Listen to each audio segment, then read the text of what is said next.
إن الحمد لله نحمده ونستعينه ونستغفره ونعوذ بالله من شرور أنفسنا ومن سيئات أعمالنا من يهده الله فلا مضل له ومن يضلل فلا هادي له وأشهد أن لا إله إلا الله وحده لا شريك له وأشهد أن محمدًا عبده ورسوله يا أيها الذين آمنوا اتقوا الله حق تقاته ولا تموتن إلا وأنتم مسلمون يا أيها الناس اتقوا ربكم الذي خلقكم من نفس واحدة وخلق منها زوجها وبث منهما رجالا كثيرا ونساء واتقوا الله الذي تساءلون به والأرحام إن الله كان عليكم رقيبا يا أيها الذين آمنوا اتقوا الله وقولوا قولا سديدا يصلح لكم أعمالكم ويغفر لكم ذنوبكم ومن يطع الله ورسوله فقد فاز فوزا عظيما أما بعد فإن خير الحديث كتاب الله وخير الهدي هدي محمد صلى الله عليه وسلم وشر الأمور محدثاتها وكل محدثة بدعة وكل بدعة ضلالة الضلالة في النار فأعوذ بالله السميع العليم من الشيطان الرجيم من حمده ونفخه ونفسه بسم الله الرحمن الرحيم ادع إلى سبيل ربك بالحكمة والموعظة الحسنة وجادلهم بالتي هي أحسن رب اشرح لي صدري ويسر لي أمري واحلل عقدة من لساني يفقهوا قولي رب زدني علما اللهم رب زدني علما سبحانك لا علم لنا إلا ما علمتنا إنك أنت العليم الحكيم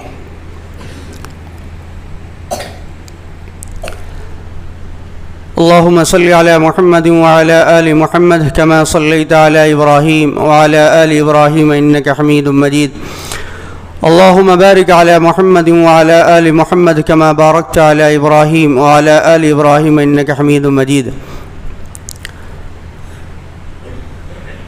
محترم بزرگان دین، نوجوان ساتھیوں، عزیز بچوں،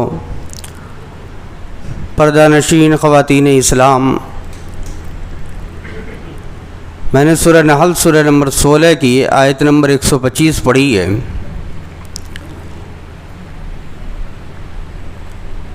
اس مناسبت سے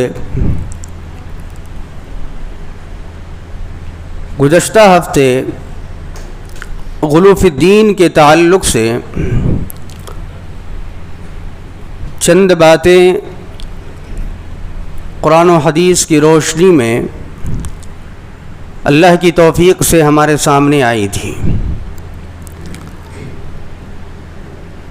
کہ انسان دین کے، شریعت کے کسی بھی معاملات میں غلو نہ کرے، حد سے تجاوز نہ کرے۔ بہت ساری چیزیں آئیں، اللہ رب العالمین سے دعا کرے کہ اللہ تبارک و تعالی تمام فتنوں سے ہم تمام لوگوں کی حفاظت فرمائے، آمین۔ اسی کڑی کو آج کے خطبے میں بھی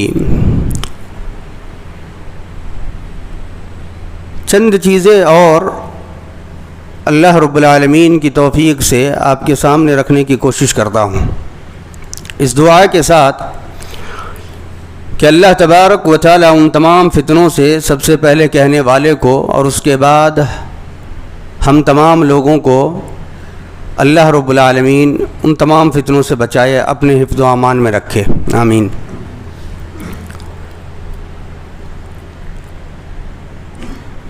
سامعین کرام، جیسا کہ ہم اور آپ جانتے ہیں اور گزشتہ جمعہ میں ہم نے سنا بھی کہ امت محمدیہ جو ہے ایک معتدل متوسط امت ہے۔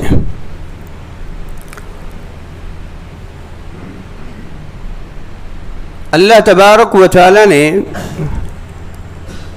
اس امت کو ایک معتدل اور متوسط امت بنایا ہے۔ لیکن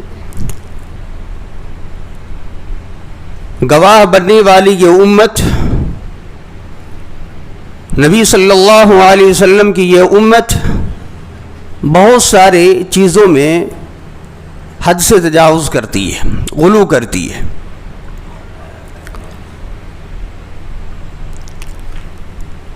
غلو کی بہت ساری شکلیں ہمارے سامنے آئی تھی، ان میں سے ایک شکل یہ ہے کہ دعوت اللہ میں غلو کرنا۔ ہم کسی کو دین اسلام بتلاتے ہیں، شریعت بتلاتے ہیں، دین اسلام کی طرف بلاتے ہیں،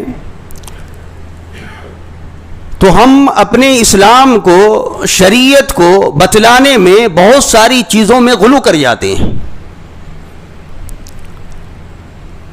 جبکہ اللہ کے نبی صلی اللہ علیہ وسلم نے جس طریقے سے اپنی امت کے سامنے دین اسلام کو رکھا ہے، امت کو بھی چاہیے کہ اسی طریقے سے وہ ان لوگوں تک پہنچائے جو نہیں جانتے۔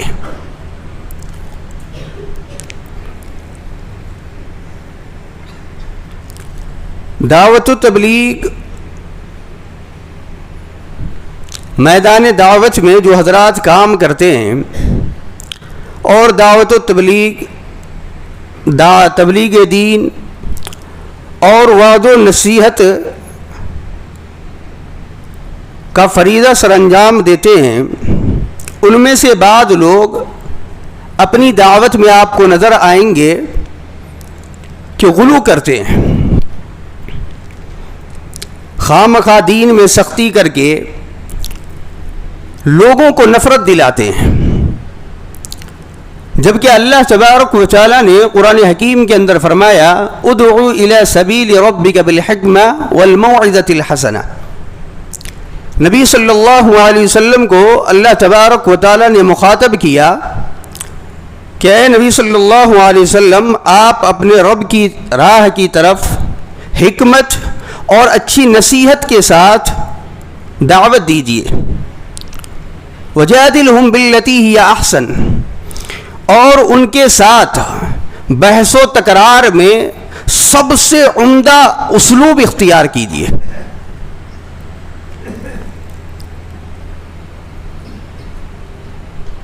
آپ یاد کیجئے اس واقعے کو جب اللہ کے نبی صلی اللہ علیہ وسلم نے دو اپنے ساتھی کو، اپنے صحابہ کو یمن کی طرف داعی بنا کر کے روانہ کیا۔ ابو موسیٰ اشعری رضی اللہ تعالی عنہ ہے، معاذ بن جبل رضی اللہ تعالی عنہ ہیں، دونوں کو اللہ کے نبی صلی اللہ علیہ وسلم نے دعوت اسلام کے لیے داعی بنا کر کے یمن کی طرف روانہ کیا، اور جب اللہ کے نبی صلی اللہ علیہ وسلم بھیج رہے تھے تو آپ نے دونوں اپنے ساتھی کو نصیحت کی، آپ نے حکم فرمایا، آپ نے ان سے کہا یسروا ولا تعسرا، یسرا ولا تعسرا، دیکھو لوگوں کے لیے آسانی پیدا کرنا اور انہیں سختی اور پریشانی میں مبتلا نہ کرنا۔ آج ہم اگر امت محمدیہ کا جائزہ لیں، امت محمدیہ کو دیکھیں، تو کون سی ایسی چیز ہمارے درمیان باقی ہے جس کو ہم نے شریعت کے نام پر، دین کے نام پر اس کو سخت نہ کر دیا ہو؟ یہاں تک کہ جو عبادت ہم اللہ تبارک و تعالیٰ کے لیے کرتے ہیں اور جس کے بارے میں نبی صلی اللہ علیہ وسلم نے کہا کہ اللہ تبارک و تعالیٰ کے نزدیک بندہ سب سے زیادہ قریب سجدے کی حالت میں ہوتا ہے، اس نماز کو بھی، اس عبادت کو بھی ہم نے آج اتنا سخت کر دیا کہ آدمی پریشان ہوتا ہے کہ نماز بھی کیسے ادا کیا جائے۔ یہ حالت ہو گئی ہم امت محمدیہ کی۔ ہاتھ کہاں باندھے اس پہ بھی جھگڑا، آمین بولے کہ نہیں بولے اس پہ بھی جھگڑا، سورہ فاتحہ پڑھے کہ نہیں پڑھے اس پہ بھی جھگڑا، یعنی کہ ہم نے ایک عبادت کو جو ہم اللہ کے لیے کرتے تھے اس کو بھی سخت کر دیا۔ اور اللہ کے نبی صلی اللہ علیہ وسلم اپنے دونوں صحابی کو، اپنے دونوں ساتھی کو داعی بنا کر کے دعوت اسلام کی طرف بلانے والا بنا کر کے یمن روانہ کر رہے ہیں، یمن بھیج رہے ہیں، اور آپ نصیحت کر رہے ہیں اپنے دونوں ساتھی کو کہ اے میرے دونوں ساتھیوں، لوگوں کے لیے آسانی پیدا کرنا، سختی اور مشکلات میں ان لوگوں کو مبتلا نہ کرنا۔ اس کے بعد اللہ کے نبی صلی اللہ علیہ وسلم نے فرمایا وَبَشِّرَ وَلَا تُنَفِّرَ، اور ان کو خوشخبری دینا، دین سے نفرت نہ دلانا۔ اس کے بعد جو پیارے رسول صلی اللہ علیہ وسلم نے بات کہی وہ آج امت محمدیہ کے لیے انتہائی ضروری ہے کہ جس طریقے سے اللہ کے نبی صلی اللہ علیہ وسلم نے اپنے ان دونوں ساتھیوں کو نصیحت کی، وہی نصیحت آج امت محمدیہ کے لیے بھی ہے، پوری امت محمدیہ کے لیے، کہ وہ اس بات پر اللہ کے نبی صلی اللہ علیہ وسلم کی اس چیز پر عمل کرے۔ اللہ کے نبی صلی اللہ علیہ وسلم نے دونوں ساتھی سے کہا وَتَطَاوَعَا وَلَا تَخْتَلِفَا، دونوں آپس میں مل جل کر کے کام کرنا، آپس میں اختلاف مت کرنا۔ آج ہمارے درمیان مشہور کیا ہے؟ اختلاف امت کی رحمت ہے۔ موضوع حدیث کو، ضعیف حدیث کو لا کر کے امت کے درمیان اختلاف پیدا کرنا اور اس کو بھی رحمت بتلانا، یہ ہم امت محمدیہ کا حال ہے۔ اللہ کے نبی صلی اللہ علیہ وسلم دونوں ساتھی کو نصیحت کیے، آپ نے فرمایا کہ دونوں آپس میں مل جل کر کے کام کرنا، اختلاف مت کرنا۔ اسی لیے اللہ کے نبی صلی اللہ علیہ وسلم نے ایک حدیث کے اندر اور فرمایا کہ احب الادیان الی اللہ تعالی الحنیفیۃ السمحہ، کہ اللہ تبارک و تعالی کو سب سے محبوب دین، سب سے پیارا دین، سب سے اچھا دین دین حنیفی ہے، جو کہ آسان دین ہے، آسان دین ہے۔ اور اسی دین کو ہم نے آج مشکل کر لیا ہے۔ بعض دعات، خطبہ اور واعظین کو دیکھیں، یا ان پر یہ بات لازم بھی آتی ہے کہ وہ دین کو لوگوں کے سامنے آسانی کے ساتھ، سہولت کے ساتھ لوگوں کے درمیان پیش کرے، بہترین اسلوب کے ساتھ پیش کرے، خواہ سختی نہ کرے کہ جس سے لوگوں کے دلوں میں اسلامی تعلیمات کی نفرت پیدا ہو۔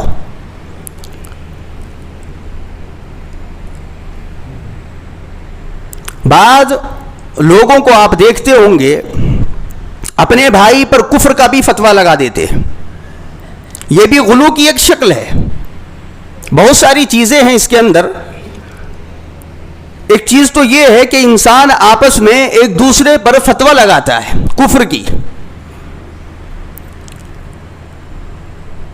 اب دیکھ لے، ہر مسلک کا انسان اپنے مسلک کو ترجیح دیتا ہے، اپنے مسلک کو اچھا کہتا ہے، لیکن سامنے والے مسلک کو کافر تک بھی کہہ دیتا ہے۔ قرآن حکیم کے اندر اللہ تبارک و تعالیٰ نے اس بات کی تصدیق بھی کی ہے، کل حزب بما لدیہم فرحون، کہ ہر ایک گروہ، ہر جماعت اپنے آپ کو ہی اچھا کہے گا۔ کسی بھی لیول کا آدمی ہو وہ اپنے آپ کو اچھا کہے گا۔ اللہ کے نبی صلی اللہ علیہ وسلم کی اطاعت و فرما برداری کرنے کے بجائے، اللہ کے نبی صلی اللہ علیہ وسلم کی سنت کی اتباع کرنے کی بجائے ہم آپس میں اختلاف میں پڑے ہوئے ہیں، ایک دوسرے کو کافر تک بول دیتے۔ اللہ کے نبی صلی اللہ علیہ وسلم نے بڑی پیاری بات کہ ابن عمر رضی اللہ تعالی عنہ حدیث کے راوی ہیں، کہتے ہیں نبی صلی اللہ علیہ وسلم نے فرمایا اذا کفر الرجل اخاہ فقد باء بها احدهما، ایک آدمی اپنے بھائی کو کافر کہتا ہے، اگر وہ کافر ہے تو ٹھیک ہے، نہیں تو دونوں میں سے کسی ایک کی طرف لوٹ جاتی ہے۔ دوسری حدیث کے اندر بات جو ہے وضاحت کی اللہ کے نبی صلی اللہ علیہ وسلم نے کہ ایم امرئ قال لاخیہ یا کافر فقد بها به احدهما ان كان كما قال والا رجعت علیہ، اللہ کے نبی صلی اللہ علیہ وسلم نے فرمایا کہ جو آدمی اپنے بھائی سے کہے اے کافر، تو ان دونوں میں سے کوئی ایک ضرور اس کا مستحق ہو جاتا ہے۔ جس کو اس نے کافر کہا اگر وہ ویسا ہی ہے، اس کے کہنے کے مطابق وہ کافر ہے تو ٹھیک ہے، معاملہ درست ہے، صحیح ہے اپنی جگہ، لیکن اگر وہ کافر نہیں ہے تو کہنے والا اس لفظ کا مصداق ہو جاتا ہے، اس لفظ کا مستحق کہنے والا انسان بنتا ہے۔ ضروری کیا ہے کہ ہم آپس میں ایک دوسرے کو اتنا غلو کے اندر نہ چلے جائیں کہ آپس میں ایک دوسرے کو کافر کہیں۔ ایک مومن کو کافر کہنا، ایک مسلمان کو کافر کہنا اس کو قتل کرنے کے برابر ہے۔ ایک انسان اگر کسی مومن کو، کسی مسلمان کو کافر کہتا ہے، وہ اس کا قتل کر دیتا ہے۔ نبی صلی اللہ علیہ وسلم نے ایک حدیث کے اندر کہا وَمَنْ رَمَى مُؤْمِنًا بِكُفْرٍ فَهُوَ كَقَتْلِهِ، جس آدمی نے مومن پر کفر کا فتویٰ لگایا گویا کہ اس نے اسے قتل کر دیا، قتل کرنے کے برابر ہے۔ جس مومن کی جان کو اللہ کے نبی صلی اللہ علیہ وسلم نے خانہ کعبہ سے بھی معزز بنایا ہے، اس کو ہم کافر کہہ دیں، اتنا غلو میں نکل جائیں، ہم حد سے تجاوز کر جائیں، یہ امت محمدیہ کی شان نہیں ہے۔ اس لیے میرے بھائیو، ہم تمام لوگوں کو غلو سے بچنا چاہیے۔ تو غلو کی ایک صورت یہ دعوت اللہ میں غلو کرنا، جس سے ہم تمام لوگوں کو بچنا ہے۔ غلو کی ایک صورت ہے قرأت قرآن میں غلو کرنا۔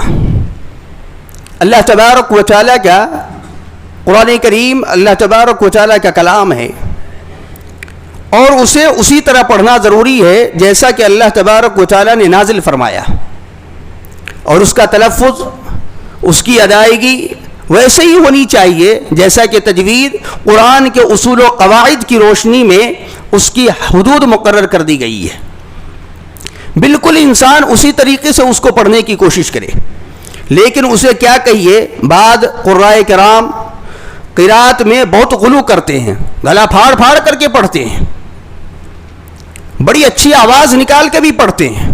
اللہ نے آواز دی ہے، اچھی بات ہے، ٹھیک ہے، آپ پڑھیے بہترین طریقے سے۔ اللہ کے نبی صلی اللہ علیہ وسلم نے بہترین آواز میں پڑھنے کے لیے بھی کہا ہے، لیکن قواعد تجوید سے تجاوز نہ کرے آدمی، اس سے باہر نہ جائے۔ اسی طرح بعض خطبہ بھی لمبی لمبی راگ لگاتے ہیں، یہ قطعاً درست نہیں ہے۔ اس کے علاوہ مخارج حروف سے قطعی طور پر ناآشنا ہونے، اور بعض لوگ تو ہوتے بھی ہیں اللہ کے کلام کو کیا سے کیا بنا دیتے ہیں۔ یہ تمام کی تمام چیزیں درست نہیں ہیں۔ قرآن کریم کے اندر ایک غلو ہے۔ اللہ کے نبی صلی اللہ علیہ وسلم نے ایک حدیث کے اندر بڑی پیاری تعلیم دی ہے اپنی امت کو۔ اللہ کے نبی صلی اللہ علیہ وسلم نے فرمایا اقرؤوا القرآن، اللہ تبارک و تعالیٰ کا کلام ہے، اس کو پڑھو، یہ پڑھنے والی کتاب ہی ہے، اس کا نام ہی رکھا گیا قرآن کے بار بار اس کو پڑھا جائے۔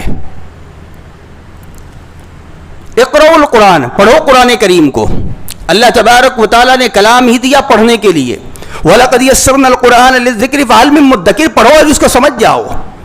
اللہ نے اسی لیے اس کو دیا بھی ہے، جتنا اس کو پڑھو گے اتنا ہی تمہیں ہدایت بھی ملے گی، روشنی کی طرف اتنا ہی یہ تمہیں لائے گا، تمہاری زندگی آسان یہ اتنا ہی بنائے گا۔ کب؟ جب انسان اس قرآن کریم کو پڑھے۔ لیکن آگے اللہ کے نبی صلی اللہ علیہ وسلم نے کہا وَلَا تَغْلُوا فِيهِ، اس کو پڑھنے میں غلو مت کرو، اس کو پڑھنے میں حد سے تجاوز مت ہو جاؤ، حد سے تجاوز مت کرو۔ پھر آگے اللہ کے نبی صلی اللہ علیہ وسلم نے کہا وَلَا تَجْفُوا عَنْهُ، نہ اس سے بے رخی اختیار کرو، وَلَا تَأْكُلُوا بِهِ، نہ اس کے ذریعے سے کھانے پینے کا ذریعہ بناؤ، وَلَا تَسْتَكْثِرُوا بِهِ، اور نہ اس کے ذریعے سے مال کو زیادہ بنانے کی کوشش کرو۔ قرآن اللہ تبارک و تعالیٰ نے دیا ہے پڑھنے کے لیے، آدمی اس کو پڑھے اور سمجھے، نہ کہ انسان اللہ تبارک و تعالیٰ کے اس کلام میں غلو کرے اور اللہ تبارک و تعالی کے اس کلام سے وہ چیزیں حاصل کرے جس سے اللہ اور اس کے رسول نے منع کیا ہے. اللہ کے نبی صلی اللہ علیہ وسلم نے ایک حدیث کے اندر اور فرمایا, جابر بن عبداللہ رضی اللہ تعالیٰ عنہ حدیث کے راوی ہیں, بیان کرتے اللہ کے نبی صلی اللہ علیہ وسلم کے بارے میں کہ اللہ کے نبی صلی اللہ علیہ وسلم کی مرتبہ مسجد کے اندر داخل ہوئے. دخل النبی صلی اللہ علیہ وسلم المسجد, اللہ کے نبی صلی اللہ علیہ وسلم مسجد کے اندر داخل ہوئے. فَإِذَا فِيهِ قَوْمٌ يَقْرَؤُونَ الْقُرْآنَ, لوگوں کو قرآن پڑھتے ہوئے دیکھا. اللہ کے نبی صلی اللہ علیہ وسلم نے فرمایا اقرؤوا القرآن, قرآن پڑھو, لیکن قرآن پڑھنے کا جو مقصد ہونا چاہیے وہ اللہ کے نبی نے بیان کیا. وَابْتَغُوا بِهِ اللَّهَ, اللہ کو راضی کرنے کے لیے قرآن پڑھو, اللہ تبارک و تعالیٰ کی خوشنودی کے لیے قرآن پڑھو. یہ سمجھ کر کے قرآن پڑھو کہ یہ قرآن تمہارے لیے شفاعت کا ذریعہ بنے, تمہارے لیے سفارشی بنے. اس کے بعد اللہ کے نبی صلی اللہ علیہ وسلم نے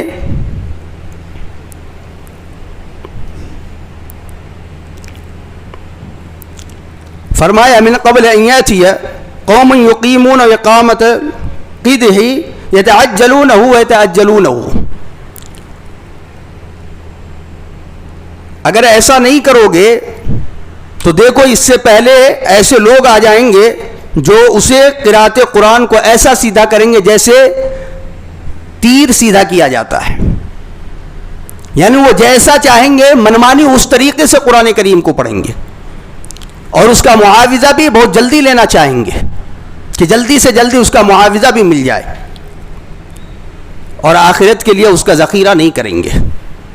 اس لیے اللہ کے نبی صلی اللہ علیہ وسلم نے جو ہمیں تعلیم دی ہے کہ ہم قرآن کریم کو اللہ تبارک و تعالیٰ کا کلام سمجھ کر کے اللہ کو راضی کرنے کے لیے پڑھیں, اور اس کے اندر جو بھی غلو انسان کرتا ہے اس غلو سے ہم اپنے آپ کو بچائیں. دین میں غلو کی ایک صورت یہ بھی ہے دعا میں غلو کرنا. دعا کے آداب میں سے ایک یہ ہے کہ آدمی چپکے دعا کرے, اونچی آواز سے چیخ و پکار سے دعا کرنا یہ صحیح نہیں ہے. عموماً طواف صفا و مروہ کی سعی کے دوران جو ہے اس طرح کے نظارے نظر آتے ہیں, لیکن اللہ تبارک و تعالیٰ نے قرآن حکیم کے اندر کہا ادعوا ربکم تضرعا وخفیہ انہ لا یحب المعتدین,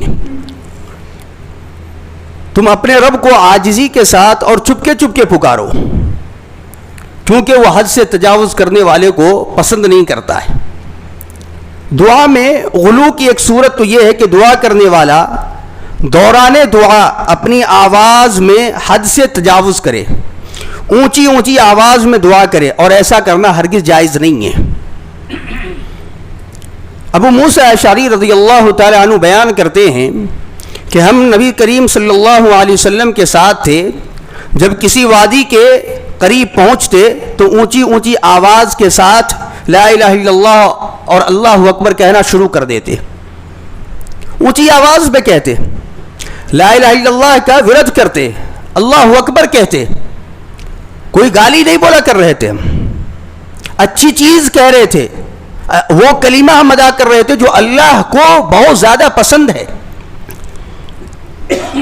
لیکن اس کے باوجود بھی اللہ کے نبی صلی اللہ علیہ وسلم نے فرمایا ایھا الناس یا ایھا الناس اربعوا علی انفسکم فانہم لا تدعون اصم ولا بائع ولا غائب انہ معکم انہ سمیع قریب تبارک اسمہ وتعالی جدہ.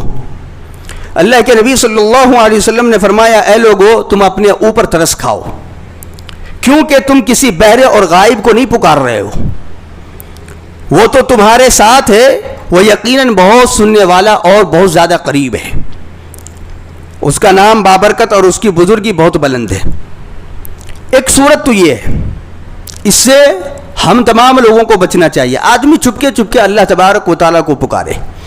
غلو کی دوسری صورت یہ ہے کہ دعا کرنے والا دعا کے الفاظ میں حد سے تجاوز کرے. عبداللہ بن مغفل رضی اللہ تعالی عنہ اپنے بیٹے کو دعا کرتے ہوئے دیکھا. ان کے بیٹے ہیں, دعا کر رہے تھے اور اللہ رب العالمین سے یقین کے ساتھ کہ اللہ تو مجھے جنت کے اندر داخل ہی کرے گا, لیکن جنت میں داخل کرنے کے بعد جو چیز میں مانگ رہا ہوں وہ مجھے عطا کر. مانگا کیا؟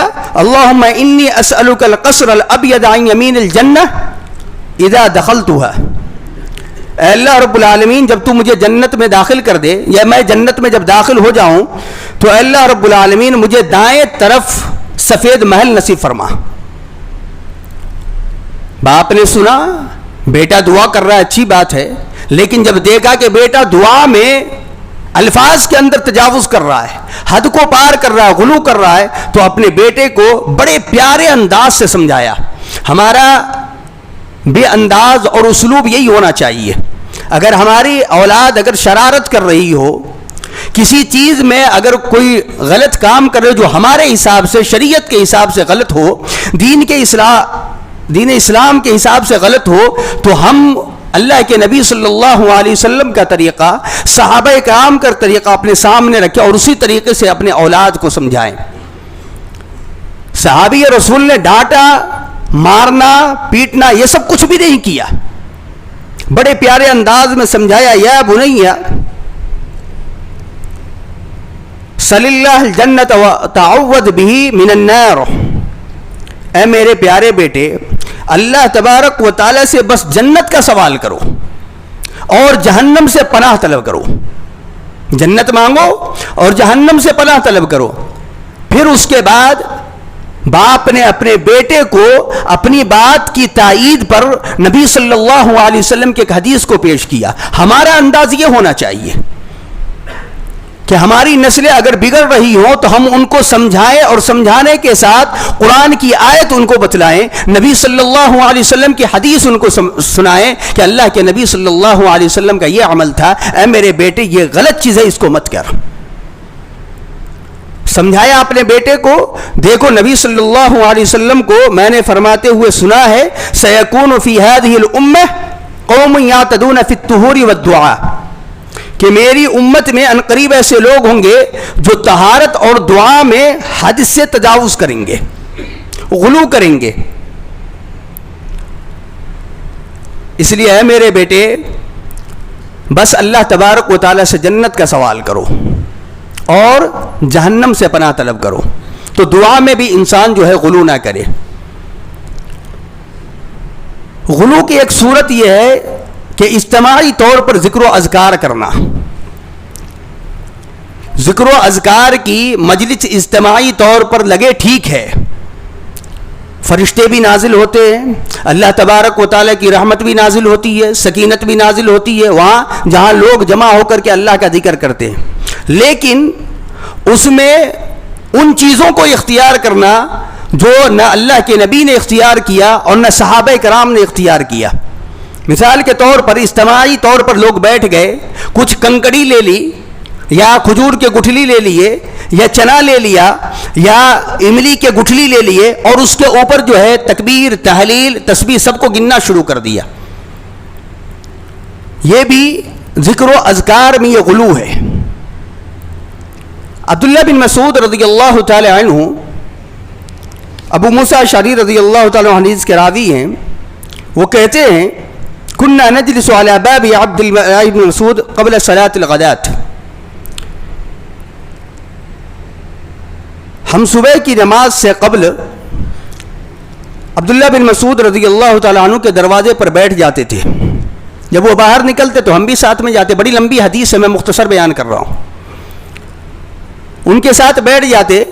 ایک دن ایسا ہوا کہ عبداللہ بن مسعود رضی اللہ تعالیٰ عنہ کو نکلنے میں تھوڑا وقفہ لگا، ابو موسیٰ اشعری رضی اللہ تعالیٰ عنہ بھی وہاں پہنچ گئے، اور جب عبداللہ ابن مسعود رضی اللہ تعالیٰ عنہ باہر نکلے تو کہا کہ میں نے آج مسجد میں ایک ایسی چیز دیکھی ہے، مجھے اچھی لگی ہے، لیکن وہ چیز اللہ کے نبی صلی اللہ علیہ وسلم کے زمانے میں نہیں تھی، اور اگر دیکھیں گے آپ کو بھی اچھی لگے گی، لیکن وہ صحیح نہیں ہے۔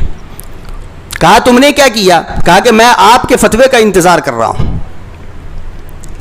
عبداللہ ابن مسعود رضی اللہ تعالیٰ عنہ نے جب پوچھا تو کہا کہ وہ گٹھلی پر ایک آدمی بیٹھ کر کے کہتا کہ 100 مرتبہ اللہ اکبر کہو تو سارے لوگ 100 مرتبہ اللہ اکبر کہتے ہیں۔ ایک آدمی پھر اس میں سے کہتا ہے کہ 100 مرتبہ سبحان اللہ کہو تو سارے لوگ 100 مرتبہ سبحان اللہ کہتے ہیں اور گٹھلی کو گن رہے ہیں۔ 100 مرتبہ لا الہ الا اللہ کہو تو 100 مرتبہ لا الہ الا اللہ کہتے ہیں اور گن رہے ہیں۔ عبداللہ ابن مسعود رضی اللہ تعالیٰ عنہ کا جملہ ہے کہ ان کو کہو کہ اپنے گناہوں کو گنو، تمہاری نیکی ضائع نہیں ہوں گی. پھر عبداللہ ابن مسعود رضی اللہ تعالیٰ عنہ آئے، ان کو سمجھایا اور 3 چیزیں انہوں نے بیان کی. ابھی صحابہ کرام، اللہ کے نبی صلی اللہ علیہ وسلم کے صحابہ موجود ہیں، نبی صلی اللہ علیہ وسلم کے کپڑے بوسیدہ نہیں ہوئے، اللہ کے نبی صلی اللہ علیہ وسلم کے ابھی برتن نہیں ٹوٹے، اور تم لوگ بدعت میں پڑ گئے، غلو کرنا شروع کر دیا، تجاوز میں آ گئے. عبداللہ ابن مسعود رضی اللہ تعالیٰ عنہ نے وہ حلقہ ختم کیا. تو ذکر و اذکار میں بھی آدمی جو ہے غلو میں نہ جائے، حد سے تجاوز نہ کرے. جو قرآن اور حدیث نے ذکر و اذکار کا ذکر کیا ہے اجتماعی طور پر، اس کو آدمی اختیار کر سکتا ہے. جیسا کہ اللہ کے نبی صلی اللہ علیہ وسلم نے حدیث کے اندر اس کے انعامات بھی بتلائے ہیں. اسی طریقے سے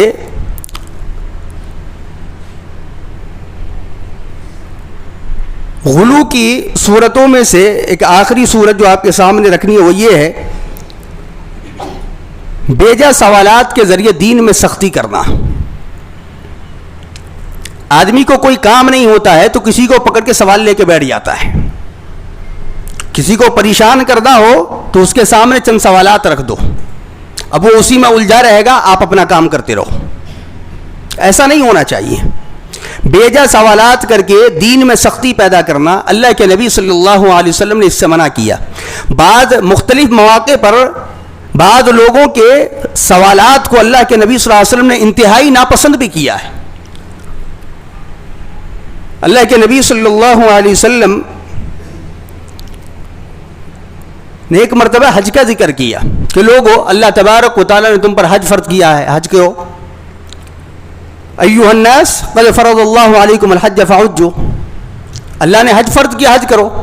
ایک آدمی کھڑا ہوا، اللہ کے رسول صلی اللہ علیہ وسلم کیا ہر سال حج کرے؟ اللہ کے نبی صلی اللہ علیہ وسلم خاموش ہیں. کئی مرتبہ اس نے اپنے سوال کو دہرایا. روایت کے اندر 3 مرتبہ کا ذکر آیا. 3 مرتبہ انہوں نے اپنے سوال کو دہرایا، اللہ کے رسول کیا ہر سال حج کرے؟ اللہ کے نبی صلی اللہ علیہ وسلم خاموش ہیں. پھر اس کے بعد اللہ کے نبی صلی اللہ علیہ وسلم نے جواب دیا، لو قلت نعم لوجبت ولما استطعتم، اگر میں ہاں کر دیتا تو ہر سال حج واجب ہو جاتا، اور ایسا ہوتا تو تم استطاعت نہیں رکھتے، طاقت نہیں رکھتے. اس کے بعد اللہ کے نبی صلی اللہ علیہ وسلم نے سمجھایا، ذرونی ما ترکتکم، جب تک تو میں خود تمہیں کچھ نہ بتاؤں اس وقت تک کسی بھی چیز کے بارے میں سوال مت کرو. اس لیے کہ فإنما هلك من كان قبلكم بكثرة سؤالهم واختلافهم على أنبيائهم، تم سے پہلے جو لوگ گزرے ہلاک ہوئے 2 وجہوں کی وجہ سے، 2 چیزوں کی وجہ سے. ایک تو یہ کہ وہ بہت زیادہ سوالات کیا کرتے تھے اپنے انبیاء کرام سے، اور اپنے انبیاء کرام سے اختلاف بہت زیادہ کرتے تھے. اس کی وجہ سے اللہ تبارک و تعالیٰ نے ان کو ہلاک کر دیا.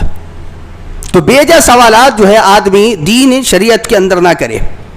فَإِذَا أَمَرْتُكُمْ بِشَيْءٍ فَأْتُوا مِنْهُ مَا اسْتَطَعْتُمْ وَإِذَا نَهَيْتُكُمْ عَنْ شَيْءٍ فَدَعُوهُ. اللہ کے نبی صلی اللہ علیہ وسلم نے کہا کہ جب تمہیں کوئی حکم دوں استطاعت کے مطابق اس کو کرو، اور جس چیز سے روک دیا جائے اسے چھوڑ دیا کرو. جس چیز سے تمہیں منع کر دیا جائے اس سے رک جاؤ.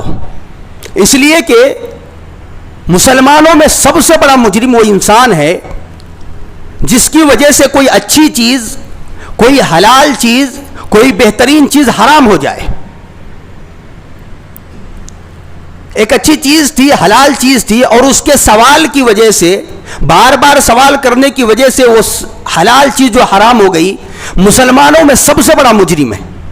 اللہ کے نبی صلی اللہ علیہ وسلم نے فرمایا، ان اعظم المسلمین فی المسلمین جرما من سال عن شیء لم يحرم علی المسلمین فحرم علیہم من اجل مسألتہ. اللہ کے نبی صلی اللہ علیہ وسلم فرماتے ہیں مسلمانوں میں سب سے بڑا مجرم وہ ہے جو کسی ایسی چیز کے بارے میں سوال کرے جو حرام نہ کی گئی ہو، پھر اسے مسلمانوں پر اس کے سوال کی وجہ سے حرام کر دیا گیا. سب سے بڑا مجرم ہے. اس لیے انسان کو چاہیے کہ بے جا سوال نہ کرے. ضرورت پڑی صحابہ کرام نے بھی سوال کیا ہے, ضرورت پر قرآن حکیم نے بھی تعلیم دی ہے, فاسألوا اہل الذکر ان کنتم لا تعلمون, یا کہا فاسأل بہ خبیرا, نہیں معلوم ہے تو پوچھ لو ان لوگوں سے جو جانتے ہیں.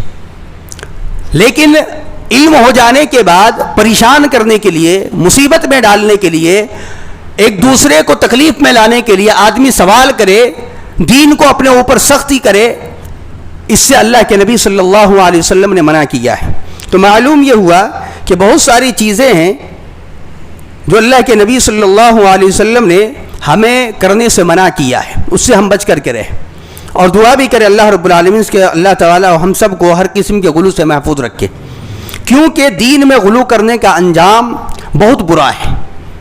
اللہ کے نبی صلی اللہ علیہ وسلم نے حدیث کے اندر فرمایا, صنفان من امتی لن تنالهما شفاعتی امام ظلوم غشوم وکل غال واقی مارق. میری امت کے دو قسم کے لوگوں کو میری شفاعت نصیب نہیں ہوگی. دو قسم کے لوگ ہوں گے, شفاعت نصیب نہیں ہوگی میری. ظالم بادشاہ اور ہر وہ شخص جو غلو کرے اور غلو کے ذریعے دین سے خارج ہو جائے, ایسے انسان کے لیے میری شفاعت نہیں ہوگی. تو فائدہ کیا ہے انسان کو جو پوری زندگی دین کے اندر اپنے آپ کو سمجھتا رہے, اور انسان حد سے تجاوز کر کے دین کے اندر غلو کر کے یا دین کے کسی بھی معاملات میں غلو کر کے انسان اپنے آپ کو دین سے باہر کر لے اور پھر جہنم کا مستحق ہو جائے, اس سے بڑا بدنصیب کون ہو سکتا ہے. اس لیے انسان کو چاہیے, ہم تمام لوگوں کو چاہیے کہ ہم لوگ غلو سے اپنے آپ کو بچائیں. آخر میں اللہ تعالیٰ سے دعا کریں کہ اللہ تبارک و تعالیٰ ہم سب کو حق بات سمجھنے کی توفیق دے اور اس پر عمل کرنے کی اللہ رب العالمین ہم تمام لوگوں کو توفیق دے. سامعین کرام, ایک بچے کا چند دن پہلے ایکسیڈنٹ ہوا.